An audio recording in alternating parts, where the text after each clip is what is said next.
Bu saatten sonra öğrenci kardeşlerimizin ders çalışmamaları gerekir. Dersi bıraksınlar. Bir iki gün tabii ki eğlenip hoplayıp zıplayıp demeyelim de ama en azından sağlıklı saatli bir şekilde bir dinlenme modundan geçip bu şekilde sınava hazırlanmaları gerekir. Tabii ki birçok öğrenci kardeşimiz özellikle hocam işte sınava bir iki gün kala deneme çözelim mi ya da deneme ile ilgili ya da konu tekrarımızı yapalım. Sakın biz bu konuda kesinlikle tavsiye ediyoruz.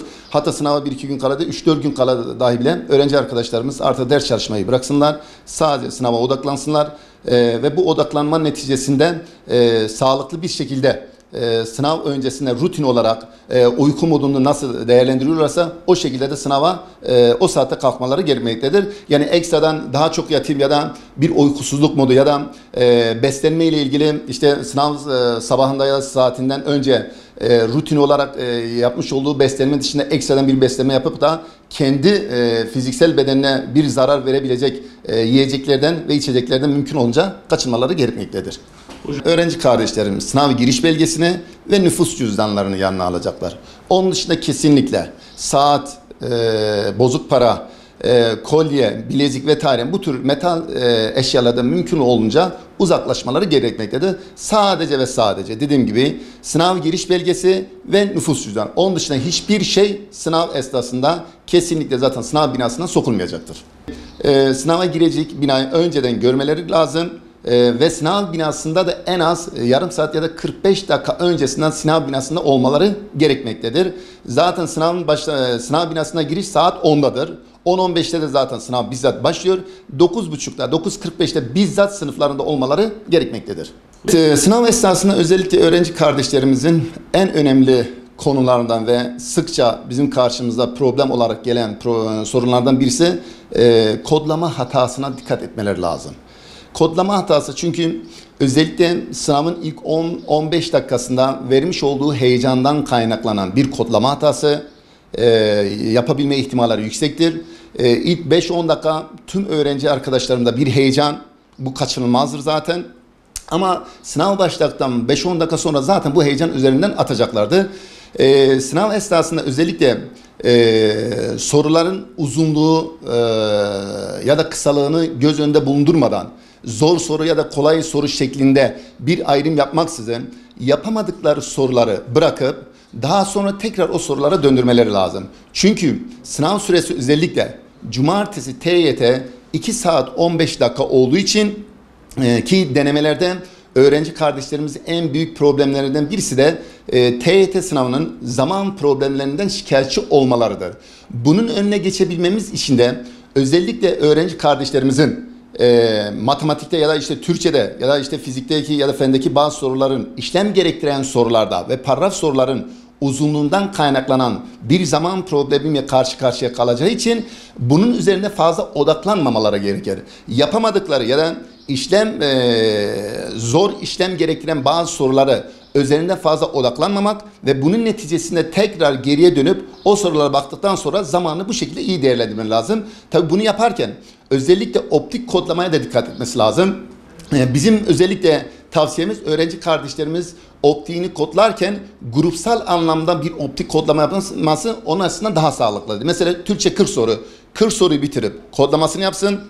O arada 1-2 dakika yine bir dinlenme molası. İşte matematik 40 soru onu yapsın. Fen ve sosyal 20'şer soru o şekilde kodlama yapsa onun açısından daha sağlıklıdır. Ondan sonraki süreçte aslında az önce de belirttiğimiz gibi öncesinde ve sonrasında öğretmenin, ebeveyn, anne babanın ya da toplumsal baskının öğrenci üzerindeki sınav öncesinde ve sınav sonrasındaki çünkü özellikle toplumsal olarak biz öğrencinin başarısına endeksli olarak bir sevgi yani koşullu bir sevgiden bahsediyoruz.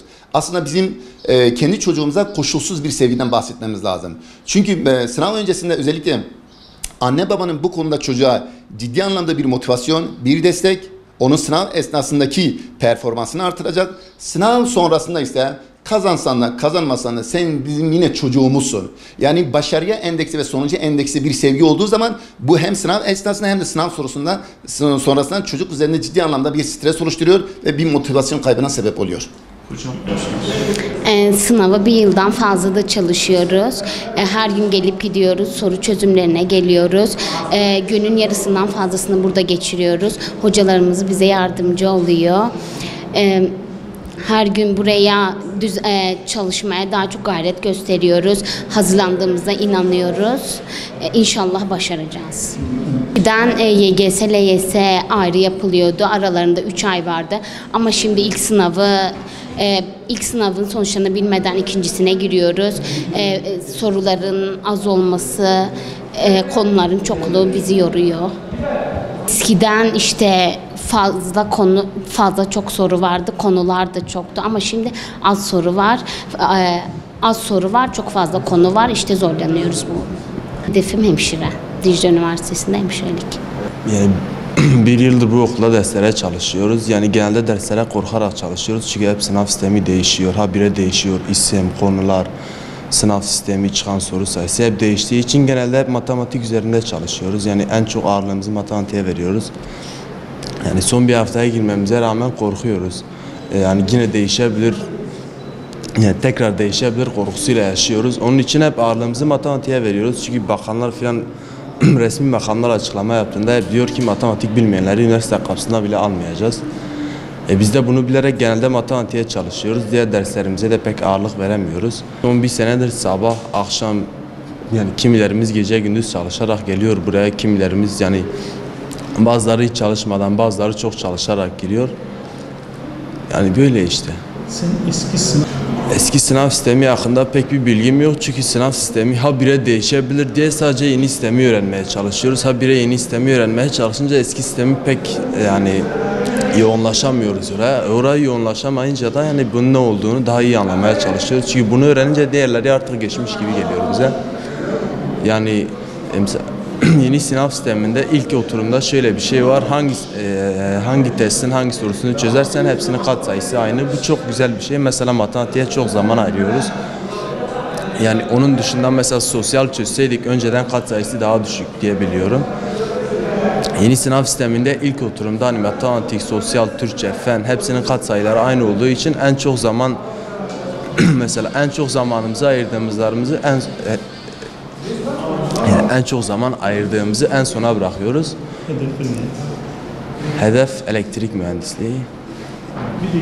Son bir senedir etüt merkezimize ait kütüphanede çalışıyoruz elimizden geldiği kadarıyla. İşte derslerimizi aldık sınıflarda hocalarımızla beraber. Onlar işte bize çözmemiz için testler dağıttılar, onları çözdük. Allah razı olsun çözemediğimiz kısımlarda da bize yardımcı oldular. Belirli saatlerde soru çözüm saatlerimiz var, onlara katılıyoruz. Yani yaklaşık olarak bir 9-10 saatini burada geçiriyoruz biz ders çalışarak. Onun dışında da biz yurtta kalıyoruz. Yurtta da çalışma ortamlarımız var. Öyle. Yani çok şükür 9 aydır biz elimizden geleni yaptık, çalıştık. Gerisi de Rabbime kalmış. Allah'ın izniyle inşallah emeklerimizin karşılığını alırız. Şu anki Aslında her iki sınavın peş peşe yani 2 güne girmesi biraz sıkıntı oldu konu açısından. Çok sanki üst üste yığıldı gibi geliyor bana. Şu an hani TYT mi çalışalım, AYT mi çalışalım? İnsan hani en azından TYT'ye girip atlattıktan sonra en azından bir şey atlattık, gerisini halledelim kısmı oluyordu. Biraz sanki üst üste yığıldı. Bu kez unutma gibi şeyler oluyor TYT ile kısım. Hedefim ya Allah nasip ederse sayısaldan hazırlanıyorum. İnşallah iyi bir puan gelirse hayırlısına bakacağım artık.